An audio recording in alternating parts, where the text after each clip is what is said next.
В эфире программа «События недели» и я, журналист Белла Кварчия. Здравствуйте.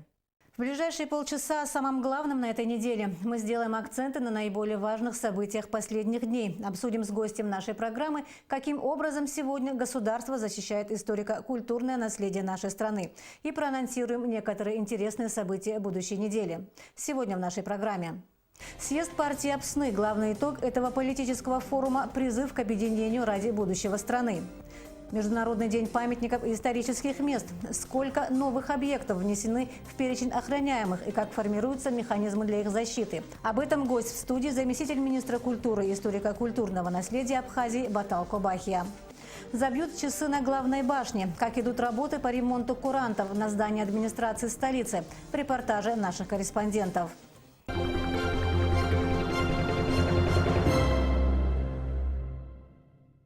Значимым политическим событием уходящей недели стал второй республиканский съезд политической партии Апсны, состоявшийся в Сухуми 19 апреля.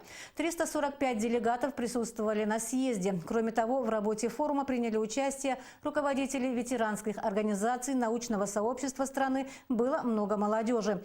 Главный и основной посыл съезда – призыв ко всем политическим силам и в первую очередь к ветеранским организациям, ветеранам войны, объединить усилия, услышать друг друга и вместе преодолеть противоречия ради будущего.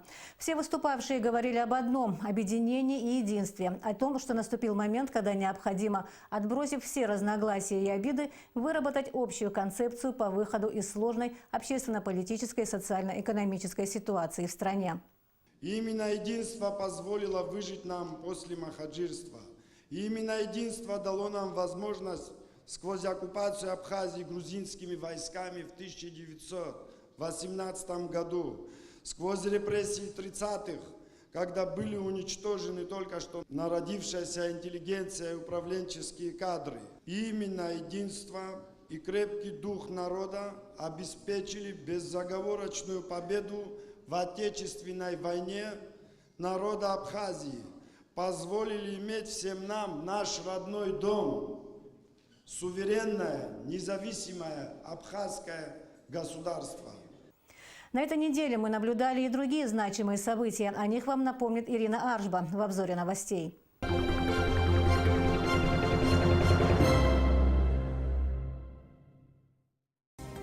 В районах республики готовы все пункты выдачи полисов обязательного медицинского страхования гражданам России, постоянно проживающим на территории Абхазии. В Сухуми будет 2 пункта – в республиканской больнице и в городской поликлинике. Принимать граждан будут сотрудники российской страховой компании. Для оформления ОМС при себе необходимо иметь загранпаспорт России и паспорт гражданина Республики Абхазия. Оба документа должны быть действующими.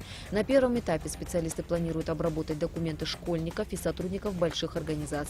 Для этого мобильные группы будут выезжать на места, а затем начнется выдача полисов ОМС всем гражданам. Процесс выдачи полисов будет постоянным и бесплатным. Пункты будут работать с 9 утра до 5 часов вечера ежедневно, кроме выходных. Что касается времени обработки полиса ОМС, то готовый документ можно будет получить в течение 15-20 дней. Сухумским районным судом вынесен обвинительный приговор в отношении Джигамазия Роберта Гулиевича, обвиняемого предварительным следствием в умышленном убийстве. Джигамазия признан виновным и осужден к 11 годам лишения свободы с отбыванием наказания в колонии строгого режима за то, что 17 июля 2017 года заранее спланировал и совершил умышленное убийство своей дочери Джигамазия Анжелики Робертовны, 1994 года рождения.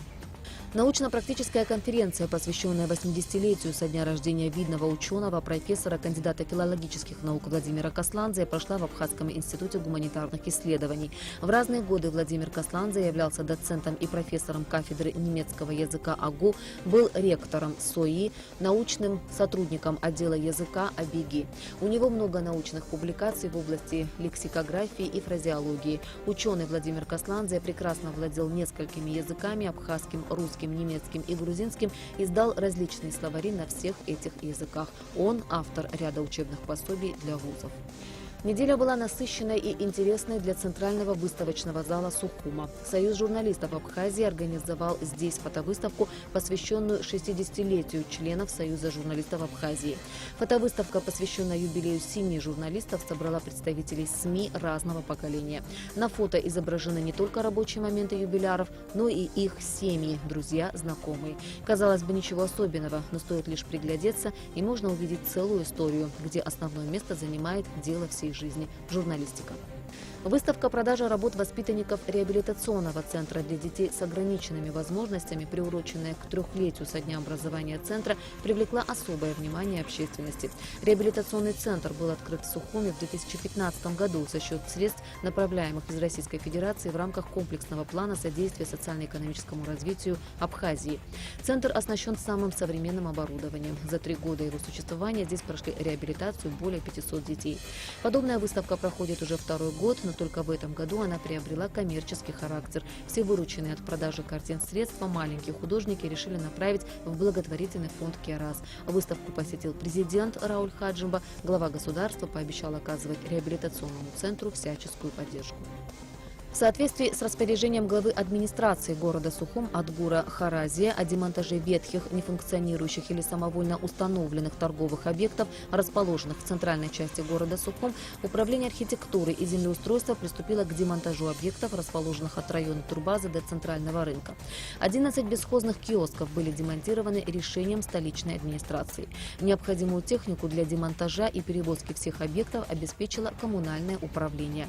Процесс демонтажа проходил с привлечением представителей УВД столицы, правового отдела администрации города, управления архитектуры и домоуправов. Следует отметить, что речь идет именно о демонтаже построек, а не о их сносе, чтобы владельцы строений могли бы их использовать в обновленном виде. На хранение и складирование демонтированных киосков отведено 2 месяца. Если в течение этого времени владельцы обратятся в столичную администрацию, чтобы забрать демонтированные постройки, то они смогут это сделать, заплатив за демонтаж и перевозку киосков. Но если за отведенный срок никто не объявится, объекты будут утилизированы.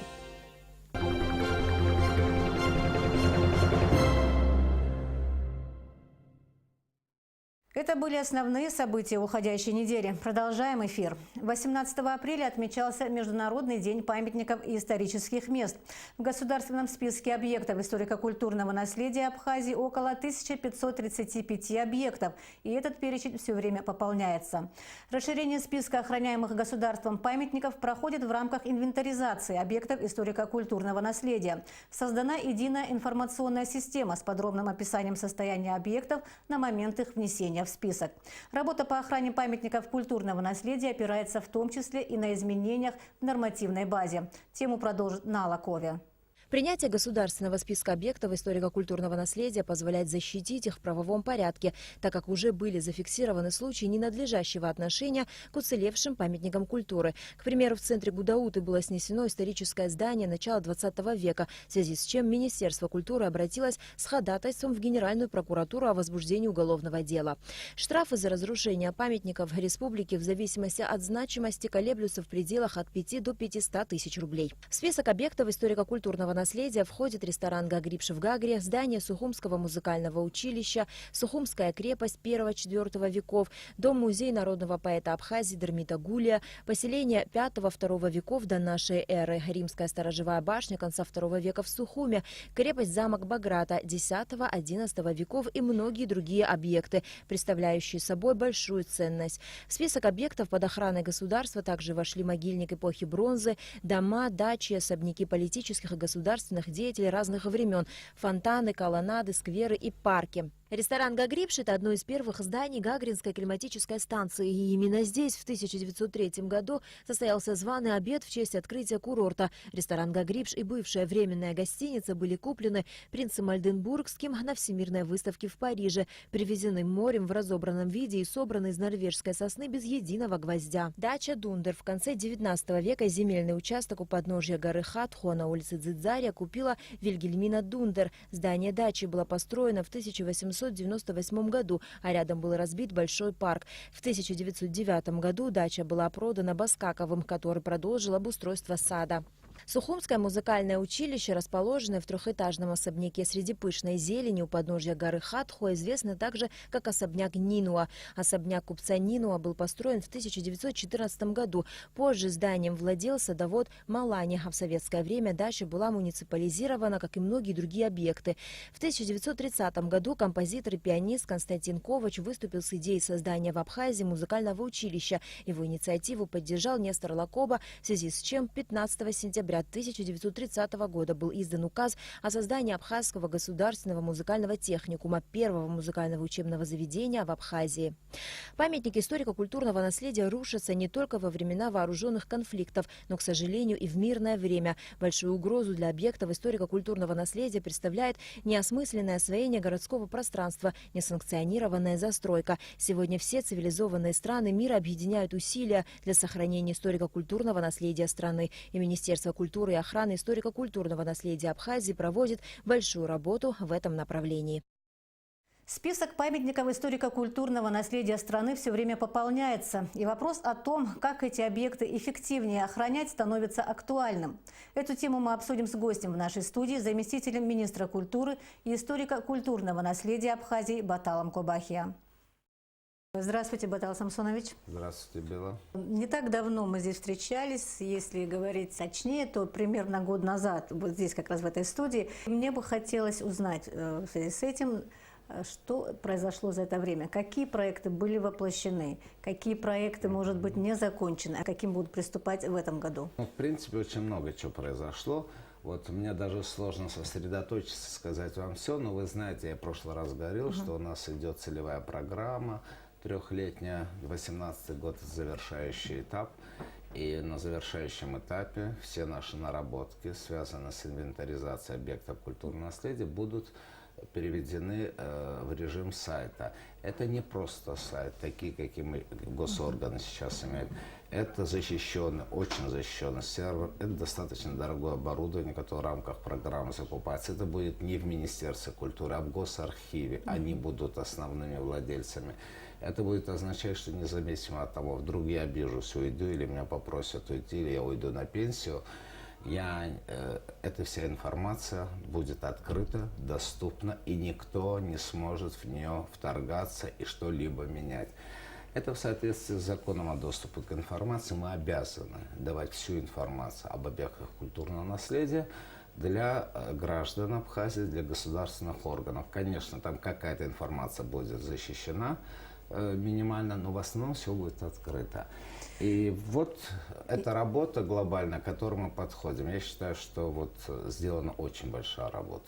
Я так понимаю, что в 2017 году к объектам культурного наследия Абхазии прибавилось достаточно большое количество новых объектов, в том числе и те, которые были открыты в рамках проекта совместного с Горной Абхазией. Да, речь не идет о совместном проекте, это проект Министерства культуры, полевые исследования. Инвентаризация предполагает оценку того, что мы имеем, и поиск того, что мы еще не зафиксировали. Ну, я говорил, 1537 на сегодняшний день в государственном списке в 2014 году, в декабре 2014 года были завизированы президентом. Это закон, бесспорно, оно есть и все. После этого, в течение 2 лет наших работ в рамках полевых исследований мы практически около 400 объектов в Горной Абхазии, которые мы осуществляли вот с Горной Абхазии, потому что Тенгиз знает, как ездить, куда летать, он видел эти объекты, некоторые знал. Мы, конечно, их сгруппируем, их будет в списке не 400, мы по комплексам сделаем, потому что слишком много, они все похожи. И вот 269, вот на сегодняшний день, может быть, там парочку мы пропустили, 269 вновь выявлены. Это по остальной части Абхазии. Практически почти около 700 получается. Вот, да, но в список пойдут где-то 350-400 новых объектов историко-культурного наследия. И мы понимаем, что это не все.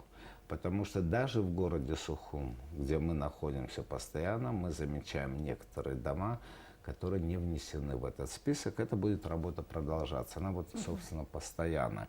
И, кстати, меняя нормативно-правовую базу, мы вносили как правоприменительную практику, свое обобщили, в парламент дали свое заключение о том, что необходимо в законе отразить это и сделать так, чтобы был понятие ежегодного мониторинга и ежегодного отчета человека, возглавляющего госорган по охране памятника.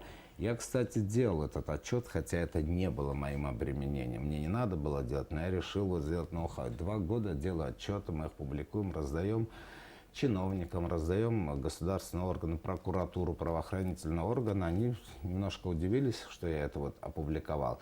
Но я хочу, чтобы это обязанностью было начальника управления по охране памятника. Что попало в этот отчет? В этот отчет попали все наши наблюдения, связанные с разрушением объекта, связанные с тем, что не соблюдаются законности в отношении арендно-охранных договоров с пользователями этих объектов, что за 20 лет были нарушен закон об историко-культурном наследии, когда объекты культурного наследия были приватизированы, потому что в соответствии с законом об историко-культурном наследии эти объекты не подлежат приватизации. Так вот, мы сейчас, изучив и проанализировав, попросили парламент об изменении. В первом чтении, предыдущем созывом парламента, уже были приняты вот на основании наших рекомендаций поправки, которые предполагают разрешение приватизации объектов гражданской архитектуры 18-19 века, потому что их все равно приватизируют. Некоторые находятся уже в частной собственности, чтобы это не было предметом коррупции и чиновничьего произвола. То есть, когда есть запрет на приватизацию, но тем не менее приватизируется, поймите сами, как это происходит. Мы хотим, чтобы они официально платили деньги, и это официально все это шло, и чтобы, но зато у них будет очень серьезное обременение. Человек, приватизирующий, должен в соответствии с законом на основании архитектурно-реставрационного задания, экспертизы исторической, архитектурной нашей, приводить в порядок здание или объект, который он берет. Единственное исключение неразрешения на приватизацию относится к руинированным и археологическим объектам. Это храмы, это средневековые, античные сооружения, которые не подлежат приватизации. Как парламентарии воспринимают вот те ваши просьбы и требования, с которыми вы обращаетесь? Хорошо. Нет, депутаты 5-го созыва, в принципе, на основании наших наблюдений внесли изменения в Земельный кодекс, в соответствии с которым все любые строительные работы, это было закреплено в законе, но мы уточнили, чтобы не было двусмысленности, в какой формате это делать, что все строительные работы предварительно должны проходить археологическую экспертизу. И просто закон и нормативы другие не были состыкованы, мы их состыковали, сделали. Теперь уже Кабинет министров, во всяком случае, когда принимают решение о выделении земельных участков, они вносят как обязательно в предпроектный период получения археологической экспертизы. Но еще не все налажено. Мы, кстати, Кабинет министров 2,5 года назад, когда нас упрекали, что нету спецификации охранных работ и ценообразования, мы подготовили нормативно-правовой акт на основании имеющихся аналогов в Абхазии, дали им, но они его еще не рассмотрели. Это плохо. А что касается парламента, в первом чтении были приняты значительные поправки. Ко второму чтению мы думаем, что еще какие-то будут внесены поправки, потому что есть такие понятия, как порядок формирования охранных зон. В законе прописано, но порядка нет. Вот вы видите, передо мной карты лежат огромные. Это вот наша работа. Это вот если иметь в виду, что вчера был день культурного наследия, то есть он называется исторических памятников. То есть несмотря на то, что мы не являемся частью ЮНЕСКО, тем не менее, и наш закон, и наши отношения, и наши модули, которые мы разрабатываем, они выдерживают международные стандарты, принятые в ЮНЕСКО. Кстати, в прошлом году, что мы сделали? Я говорил, что у нас не было документации на объекты культурного наследия. Сегодня у нас 1537. На них акты о состоянии в течение этих 2 года мы сделали на 616 объектов. Мы вообще потрясены, что это очень много. Это акты, мы выезжаем, несколько человек исследуем, измеряем, примеряем. Мы сделали учетные карточки практически на все эти объекты. Вообще их не было.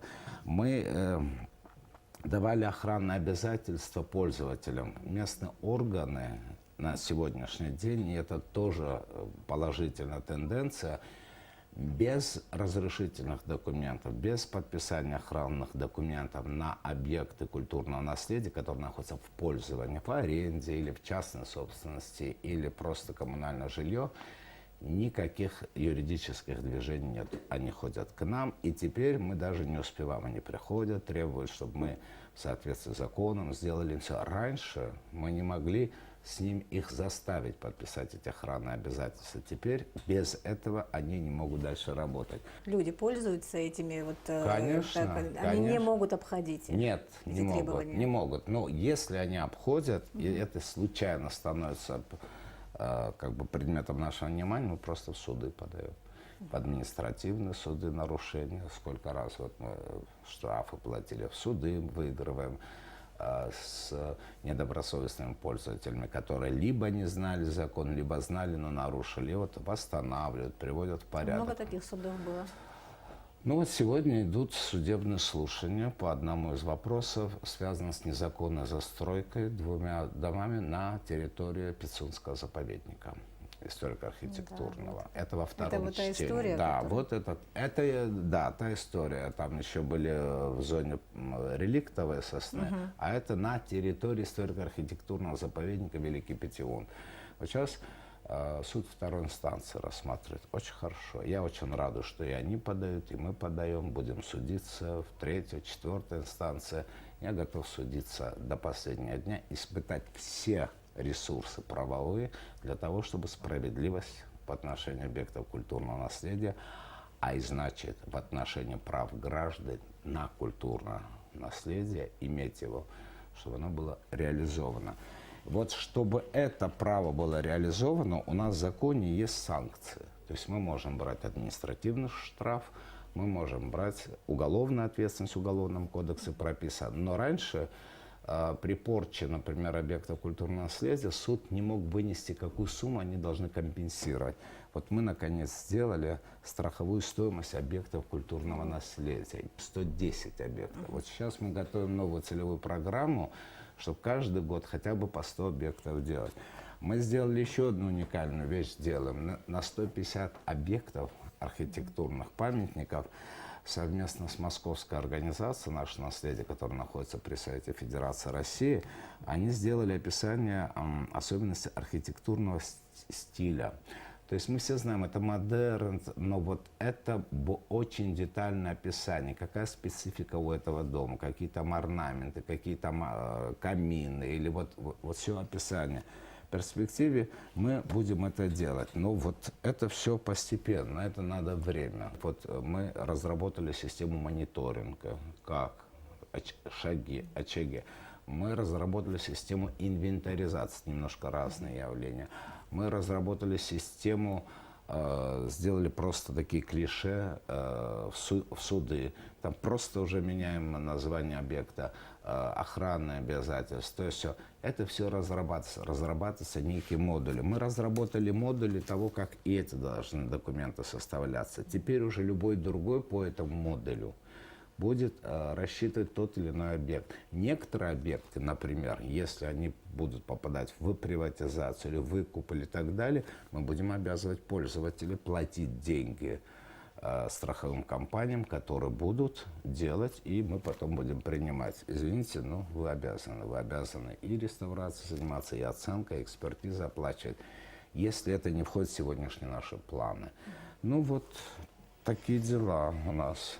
Вот, смотрите, колоссальная работа, и мы ждем в парламенте изменения законодательства, порядка формирования охранных зон. 25 заповедников, которые были объявлены еще Владиславом Григорьевичем Арзенбо, мы сделали ортофотопланы и границы просчитали. Это колоссальная работа. Мы делали это совместно с «Экогеопроект», вот, организация. Это колоссальная работа. Мы сделали обмерные точки. Они защищены полностью. Ну, там шлагбаумов нету, но они, все границы защищены. Мы сделали реально существующие границы. То есть, когда их объявляли, был там вербально обозначен оттуда до сюда. Мы конкретно сделали границы с археологами, с историками, с землемерами, местными органами. Мы целые команды набирали, работали, ездили, вертолетом летали. Теперь эти границы, вот парочку уже принято Кабинетом министров. Мы ждем, когда все 25 примут. И плюс к этому мы еще сделали границы госдач. Хотя они субъекты, имеющие деньги какие-то самые, но тем не менее они это не сделали. Мы им тоже это сделали, потому что на будущий год, вот в 2019 году, мы планируем вообще оценку особенностей и интерьеров, и мебели, предметов быта, которые есть именно в этих госдачах, в других, к сожалению, не сохранилось. Вот такая работа. Вот как только это примется, начнется немножко иная жизнь для объектов культурного наследия. Это будет означать, что мы по всем 25 заповедникам будем учреждать государственное учреждение, назначать там директоров, смотрителей, которые потом сами могут смотреть и вдохновлять жизнь на деньги, заработанные самим объектом. Недавно президент Республики Абхазия собирал Министерство по туризму, Министерство культуры и другие структуры в связи с курортным сезоном. И вы знаете, основная тема – это была проблема культурного наследия. Дело в том, что туристический сезон в Абхазии он связан с морем, с природой и культурным наследием. И я вам скажу, море его много, вот и все такое. Но я вам скажу, что мы в первом чтении, конечно, получили, но из-за этого вот проблема. Мы хотим учреждения фонда культурного наследия. Это как фонд репатриации, фонд демографический, государственный бюджетный фонд, куда будут определенные отчисления. Мы просчитали, что туда могут поступать отчисления от продажи объекта историко-культурного наследия, если будет принята поправка, от арендной платы объектов культурного наследия, от, как квартирная плата, люди, живущие в коммунальных условиях, какие-то от собственников, которые платят же за свет, за что-то, какие-то фискальные отчисления. Фонд бы пополнялся, и это государственные бюджетные деньги, но это уже высчитано. И Министерство по туризму и коммерческие туристические фирмы должны будут визировать же свои маршруты. Если в этих маршрутах входят объекты культурного наследия, уже замминистра, и мы с министром говорили, они говорят, мы согласны, но это должно быть законное основание. Какую-то часть отчисления с одного человека, допустим, если билет стоит 200 рублей по маршруту такому, и там 2 объекта, отчисляется, допустим, там 3,5 рубля. Если один, то рубль 20. Но это вот копейки, но это накапливается. А потом по нашему списку объекты культурного наследия будут реставрироваться. Смотрите, что происходит в Сухуми. У нас же государство за 25 лет своей независимости ни один объект культурного наследия не восстанавливало. Те объекты, которые восстанавливали, театр, музей, там еще достроен был, и другие дома культуры, которые сталинский ампир их называют. Это все объекты восстанавливались как социальная инфраструктура, дома отдыха, клубы, школы. Просто на реставрацию объектов культурного наследия у нас еще деньги не выделялись. Мы хотим, чтобы это было сделано. Я думаю, что это будет, уже в парламенте сказали, предметом особых слушаний. Раз пошла речь о реставрации, не так давно научно-методический совет, там проходили слушания по реставрации воротного узла на Копейской крепости. Не по реставрации. Это были слушания, это было, мы настояли с министром Эльвирой Анатольевной Арсале, чтобы на расширенное заседание научно-методического совета обсуждение эскизного проекта воротного узла на Копейской крепости. Я единственный голосовал против, объясняю почему. Любая реставрация – это всегда нарушение аутентичности памятника. Любая реставрация необходима там, где невозможно иначе сохранить этот объект. Во всем мире, в цивилизованном мире, во всяком случае, предпочитают консервацию, чтобы памятник не разрушался. И руинированные объекты античной Греции не восстанавливаются. Только в том случае, если невозможно отделаться консервацией без реставрации объекта, они могут разрушиться. Теперь, вы все знаете, очень много разговоров и шума было в течение последних 15 лет, что башня, которая возведена на Афонской крепости, не соответствует реставрационным и стандартным экспертным. Ну вот тогда это было... Я, кстати, тогда тоже против выступал, хотя вот они меня приглашали, вот очень многих, поскольку там историк, археолог тоже приглашали. И даже директор заповедника говорит, да, не совсем так, как хотелось бы. Вот знаете, в чем дело? Вот под проектом реставрации таких объектов подписывается только когда он пройдет тщательную процедуру экспертизы. Чтобы у нас не получилось, что потом, восстановив этот воротный узел, мы опять не сказали, да, вот что-то не так получилось. Любая реставрация предполагает, что если мы берем объект, а он многомерный, а там с 4 века до 12 культурно различных эпох, что мы берем какую-то одну эпоху. Если так, то это идет разрушение аутентичности и целостности памятника. А там вот еще и 19 век есть. Так что решили в итоге? Будет это Научно-методический совет принял эскизный проект. Теперь они будут делать проект реставрации, а мы будем, как госорган по охране памятника, настаивать, и не настаивать, а требовать в соответствии с законом проведения независимой экспертизы данного проекта. Есть ли там научное обоснование тех или иных вот как бы вот проектов, сам проект реставрации, вопросов безопасности, технической и так далее, мы, конечно, будем делать. Если будет дана положительная научная экспертиза, я вынужден буду согласиться. У вас будут поездки, вот, в том числе и выходные дни, вот вы собираетесь в Афон, в связи с чем? В субботу-воскресенье мы практически выезжаем на какие-то объекты, потому что в рабочие дни не успеваем. Вот завтра мы едем в Калдахвару, 2 объекта посмотреть. К нам обратились жители села, что вот такие объекты, вы не могли бы мы их измерим, промерим, посмотрим, легенду послушаем людей, которые там жили. Один из них памятник архитектуры, но там еще размещалась столинка, в общем, какие-то мемориальные дела. А второй объект – это в Афоне. К нам часто обращались, там была вагонетка, устроена монахами, и старая колея, вагончик стоит, он у нас как охраняемый объект тоже, и они хотят как-то ее восстановить. Ну, я сказал, надо рассчитать, посмотреть, сделать чертежи, подумать. Завтра мы хотим и туда поехать, и в Калдахвару, и еще рядом с Калдахваром. То есть это выходной день, вот сотрудники департамента, мы работаем. Я не помню, что последние 2 года хотя бы один выходной день, а уж тем более праздники новогодние, когда 10 дней мы с палками ходили по горам, когда боролись с теми, кто разрушает объекты культурного наследия. Вот такая у нас жизнь. Я еще одну хочу вещь сказать. Вот сегодня мы не стали делать праздник по культурному наследию, потому что ни о чем, собственно, праздника самого нет. Вот когда мы защитим их, тогда мы будем делать презентации, праздники, концерты. А пока надо работать. Всего доброго. Спасибо за интервью. И вам спасибо огромное. Спасибо, что телевидение Абхазское и Абаза очень интересуется вот вообще нашим культурным наследием. И благодаря журналистам последние 3 года тема стала очень актуальна. Спасибо большое.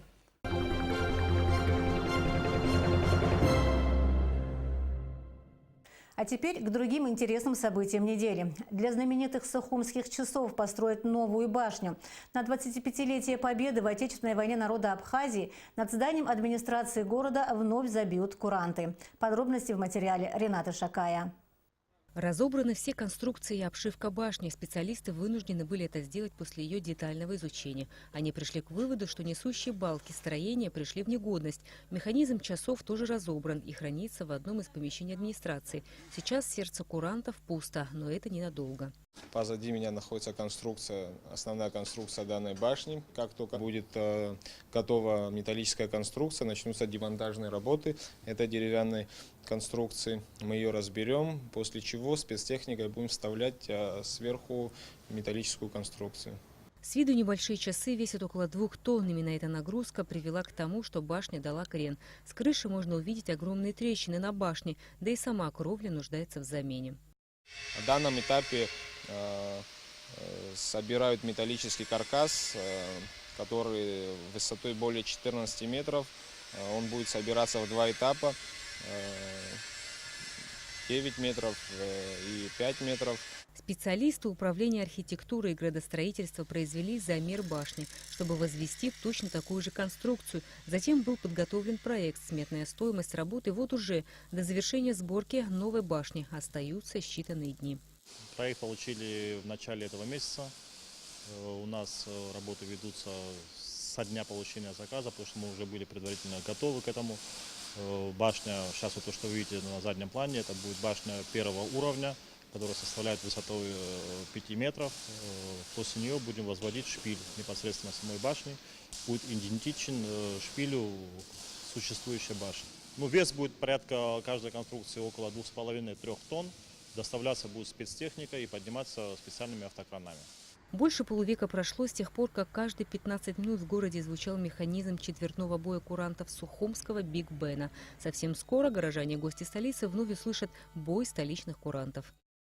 В семье Тимура Шакая пополнение. Родилась дочь. Девочку назвали Мадлена. А необычное здесь то, что новорожденная – 13-й ребенок в семье. О счастливом 13-м числе для Тимура и Светланы Шакая наш следующий сюжет.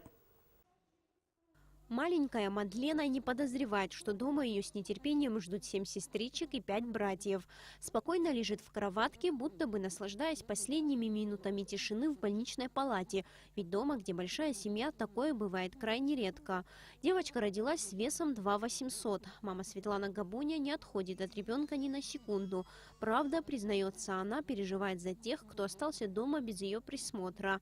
Часто выходит на балкон проверить, не приехал ли кто из родных. Встречают мать-героиню, старшие дочки и младший сын Леон.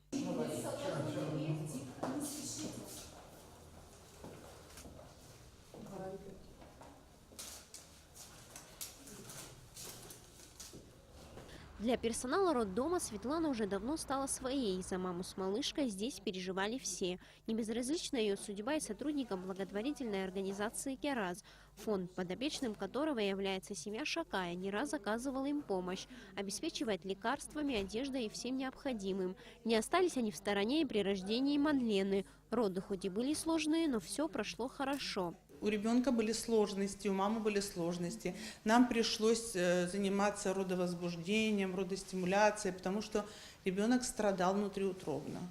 Поэтому мы все ждали этих родов, готовились к ним. Не скрою, мы волновались очень по этому поводу. И мы сегодня вместе с вами радуемся, потому что у нас все хорошо. Проливной дождь не помешал детям встретить маму с сестричкой на улице. Взглянуть на нее хотелось даже самым нелюбопытным в семье. Стоило положить ее на диван, как старшие дети мгновенно обступили малышку. Смотрят на нее и тихонечко между собой спорят, на кого она больше похожа. В семье царит особый порядок. Здесь свой уклад жизни. Встают ровно в 7, помогают родителям по хозяйству, завтракают и уходят. Кто в школу, а кто в университет. Самой старшей дочери в семье 20 лет. Санта большая помощница мамы в хозяйских делах и в воспитании младших братьев и сестер. Для своих сестричек Саманты, Сабрины, Сабины, Саиды, Сантаны и Амины, а, например, прилежание и трудолюбие. Девушка признается, что больше всего любит готовить абхазскую еду. Первым просыпается папа, потом мы. Утром в школу идут дети, а мы на учебу. Я учусь в медколледже на 3-м курсе, сестринское дело. Кто-то готовит, кто-то убирает, там, не знаю. Больше всего ты что любишь делать потом? Я, наверное, готовить. Если старшая сестра на кухне главная, то 17-летней Сабрине в радость быть нянькой для младших. Она без какой-либо боязни берет на руки новорожденную и умело убаюкивает.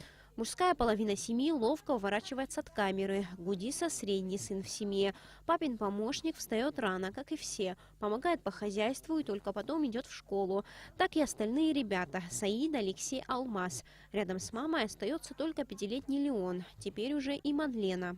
Я утром встаю в 8, мама с папой помогу. Миша пойдет в школу. К приезду матери и сестры дети наготовили еды, привели в порядок дом и приоделись. Сюрпризом для семьи стал подарок от Международного фонда АПСН. Соцпакет в рамках проекта Анны Амалаки. Для семьи очень кстати.